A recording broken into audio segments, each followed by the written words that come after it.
নমস্কার, আমি ডাক্তার প্রকাশ Mallick, consultant homeopath. দীর্ঘ 38 বছর ধরে হোমিওপ্যাথি চিকিৎসার সঙ্গে যুক্ত আছি। আজকে যে বিষয়টা নিয়ে কথা বলবো সেটা হচ্ছে অটিজম ও হোমিওপ্যাথি চিকিৎসা। তো অটিজম সারা পৃথিবীতেই কেউ 100% সারাতে পারে না, এবং আমাদের কাছে যে পেশেন্টগুলো আসে তারা কিন্তু নিমস থেকে অর্থাৎ ব্যাঙ্গালোর থেকে ফিরে আমাদের কাছে আসে। তাদেরকে আমরা কিছুটা হলেও ভালো করতে পারছি, মানে পার্সেন্টেজের দিক দেখতে গেলে তাদের 30%, 35% পর্যন্ত ভালো করা যায়।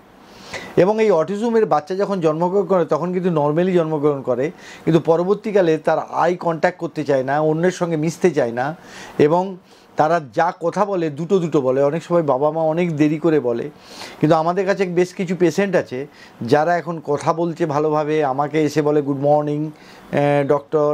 এবং শুধু তাই নয়, তারা এখন স্কুলে যাচ্ছে, যদিও সেটা স্পেশাল স্কুল, এবং তারপরেও তারা কিন্তু রেজাল্ট করছে।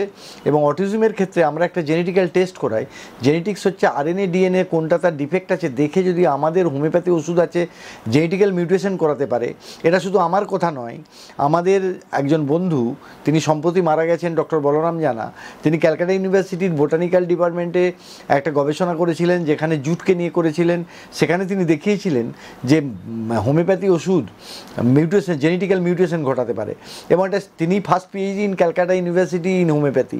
এবং তারপরেও এই গবেষণাটা কিন্তু পৃথিবীর 10টি বিশ্ববিদ্যালয় তাকে কিন্তু মান্যতা দিয়েছে। এবং সেই প্রেক্ষিতে আমিও এখন দেখতে পাচ্ছি যে অটিজমের পেশেন্টকে আমরা যদি হোমিওপ্যাথিক কনস্টিটিউশনাল ট্রিটমেন্ট করি, কনস্টিটিউশনাল ট্রিটমেন্ট হচ্ছে it is a accumulation of hereditary character and influence by the environment. এবং সেই পরিস্থিতিতে, এবং আরেকটা কথা বলতে চাই যে আপনার অটিজম বাচ্চা হয়েছে মানেই ভাববেন না যে তার জীবনে কিছু হবে না। ওদের কিছু স্পেশাল এফিনিটি থাকে। দেখবেন যে অটিজমের বাচ্চা যদি গান করতে ভালোবাসে, আঁকতে ভালোবাসে, তাকে যদি স্পেশাল ট্রেনিং দেওয়া হয়, সে কিন্তু জীবনের চরম জায়গায় সাফল্যে চলে যেতে পারে, সাফল্যের শিখরে উঠতে পারে। এবং তার সঙ্গে হোমিওপ্যাথি চিকিৎসা ইজ দ্য বেস্ট। তার কারণ হোমিওপ্যাথি চিকিৎসা কিন্তু ওই যে আগেই বললাম যে জেনেটিক্যাল মিউটেশন ঘটাতে পারে।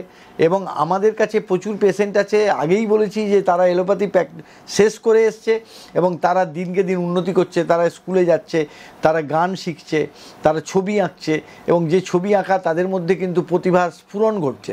এবং হোমিওপ্যাথি ওষুধ এক্ষেত্রে যে বিশেষ কার্যকরী ভূমিকা নিতে পারে সেটা আমরা ডে টু ডে প্র্যাকটিসে দেখতে পাচ্ছি।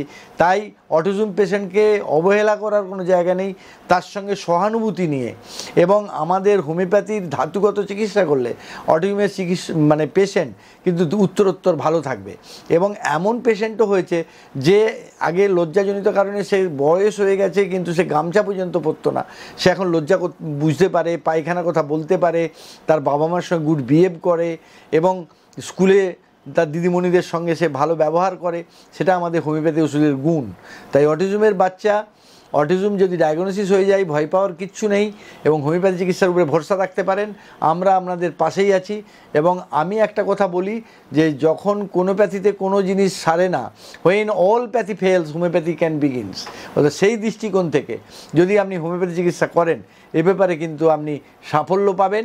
এবং সর্বোপরি অন্য যে কোনো প্যাথির থেকে হোমিওপ্যাথিতে যে রেজাল্ট ভালো হচ্ছে সেটা আমাদের ডে টু ডে প্র্যাকটিসে বিভিন্ন অটিজম পেশেন্টকে ট্রিটমেন্ট করে আমরা জানি না। এটার যে পার্সেন্টেজের কথা বলছি, যদি একটু ধৈর্য ধরে চিকিৎসা করা যায় হয়তো বা এটাকে পার্সেন্টেজটা যেটা 30%, 35% হচ্ছে সেটাকেও কিন্তু বাড়িয়ে 80%ও করা যেতে পারে। অবশ্যই ধৈর্য এবং ডাক্তারের পরামর্শ অনুযায়ী তার খাওয়া দাওয়া, তার বিহেভিয়ারাল চেঞ্জ, তার সঙ্গে কথা বলা, তার সঙ্গে সহানুভূতি সম্পন্ন হয়ে তার মানসিকতা বোঝা, এবং তাকে সর্বোপরি সময় দেওয়া, এবং কখনোই অবহেলা করবেন না। এবং এই ছেলেরাও কিন্তু একটা চরম সাফল্যের শিখরে উঠতে পারে, আমি আগেই বলেছি। তাই আপনার এই ছেলেটি যে কিছু করতে পারবে না এই ভাবনা থেকে আপনি দূরে থাকুন। যাই হোক, যদি আমাদের এই ভিডিও ভালো লেগে থাকে তাহলে আমাদের এটা সাবস্ক্রাইব করবেন, কমেন্টস করবেন এবং শেয়ার করবেন। এবং যদি আমাদের সঙ্গে যোগাযোগ করার চেষ্টা করেন, স্ক্রিনে আমাদের নাম্বার দেওয়া আছে এবং ঠিকানা দেওয়া থাকবে, তাহলে সেখানে যোগাযোগ করতে পারেন। নমস্কার।